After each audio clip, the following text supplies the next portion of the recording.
Mula sa GMA News and Public Affairs, ito ang Live on Cue. Ikinatuwa ng mga pamilya ng mga biktima ng Wawawi Stampede ang naging desisyon ng Korte Suprema.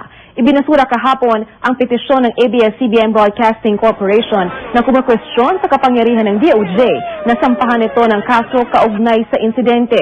Ayon sa mga pamilya, hustisya ito para sa kanila.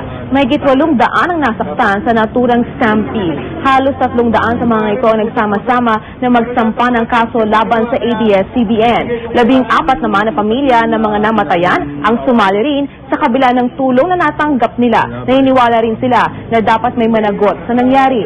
Plano naman ng mga pamilya na gumawa ng vigil sa February 3 bilang paggunita sa trahedya. Yan ang mainit na balita sa oras na ito sa Q. Maaaring po kayong mag-log on sa www.gmanews.tv. Ako po si Lala Roque Galongka. Magandang hapon.